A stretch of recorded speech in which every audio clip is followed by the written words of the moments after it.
Hai, jumpa lagi di Jagat Review TV. Selamat menikmati informasi berita hari ini.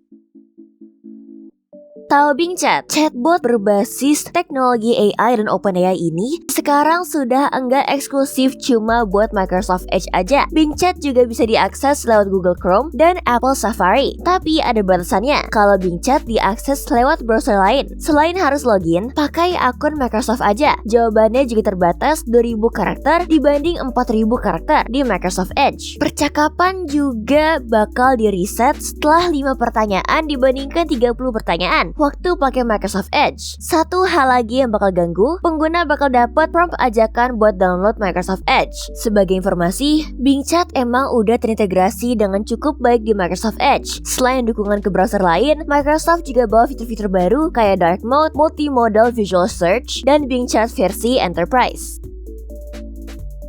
Sekarang memang lagi zamannya AI. Tapi kamu tahu nggak kalau rekrut pemain bola sekarang juga ngandelin AI? Major League Soccer atau MLS kerjasama bareng startup AI.io yang berbasis di London buat nerapin alat berbasis kecerdasan buatan atau AI dalam program rekrutmennya. Tujuan dari kemitraan ini buat bantu liga nemuin pemain sepak bola amatir dari seluruh dunia yang berpotensi merevolusi rekrutmen pemain dalam sepak bola profesional. Kabarnya, kalau hasilnya ternyata 97% akurat. AI.io bikin aplikasi AI Scout yang bikin para pemain bisa unggah video. Nantinya, tim rekruter bakal gunain aplikasi buat nemuin pemain dari kriteria yang ditentuin. Algoritma AI bakal analisis video yang ngeidentifikasi metrik kinerja, kunci dari kemampuan, termasuk dalam hal teknis, atletik, kognitif, sampai psikometrik. Kalau kamu merasa terancam apa diuntungkan sama kehadiran AI?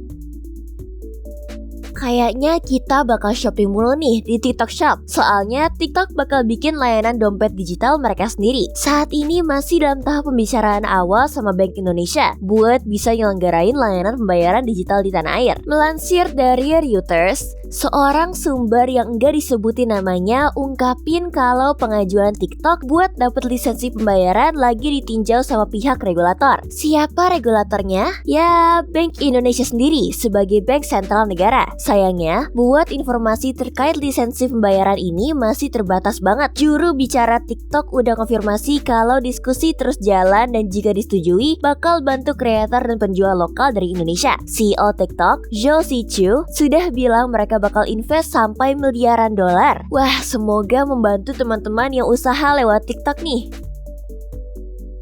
Intel nggak lama lalu udah rilis update software Intel Arc GPU Graphics. Salah satu fitur utamanya, Compute Improvement Program alias CIP yang dimasukin ke versi beta driver versi 101.4578. Fitur CIP ini bertujuan buat kasih pengalaman yang lebih baik buat pengguna. Tapi fitur yang dimasukin dalam opsi instalasi typical ternyata udah diaktifkan secara default. Sementara itu buat pengguna yang nggak mau pakai fitur itu, bisa customisasi instalasi software pakai menu custom. Dengan pilihan ini, pengguna bisa pilih komponen mana yang bisa diinstal dengan baik. Kamu nggak usah khawatir karena software ini nggak ambil data sensitif. Fungsinya buat lacak penggunaan dan performa PC pengguna. Data yang dikumpulin nantinya bakal bantu Intel buat tingkatin produknya di masa depan.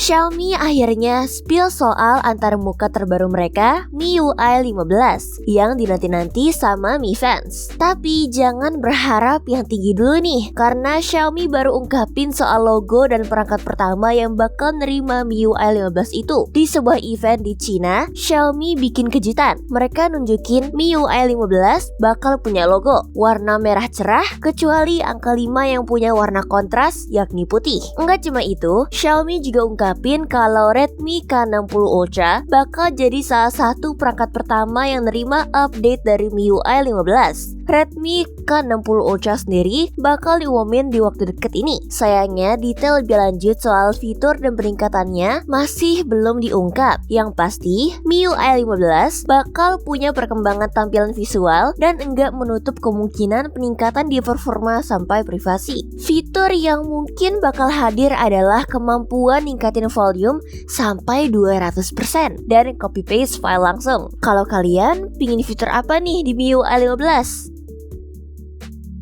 Dalam laporan finansialnya, CEO Square Enix menyebut bahwa penjualan Final Fantasy XVI ternyata berujung tidak memenuhi apa yang mereka harapkan. Sang presiden, Takashi Kiryu, menyebut bahwa salah satu masalahnya adalah adopsi PS5 yang mereka rasa terlalu lambat. Square Enix akan terus mendorong angka ini mengingat masalah keterbatasan stok konsol tersebut saat ini sudah teratasi. Walaupun pendapatan naik sekitar 14% dibandingkan tahun lalu, angka keuntungan Square Enix untuk kuartal kedua 2023 justru jatuh sekitar 79%. Hal ini disebabkan oleh biaya-biaya pengembangan game di belakang layar yang tentu saja menuntut modal tersendiri. Ditambah dengan pendapatan dari mobile yang juga turun, investor bereaksi negatif terhadap laporan ini. Hasilnya, harga saham Square Enix langsung turun di bursa Jepang sekitar 15%, terburuk selama 3 tahun terakhir ini. Square Enix sendiri saat ini masih punya senjata-senjata game raksasa yang masih berada dalam proses pengembangan. Dari Kingdom Hearts 4 hingga Dragon Quest 12. Akankah finansial mereka membaik di masa depan? Kita tunggu saja. Jadi, gimana menurut kamu berita hari ini? Ingin selalu up to date dengan informasi teknologi terkini? Jangan lupa subscribe dan follow Jagat Review ya. Sampai jumpa di informasi menarik selanjutnya.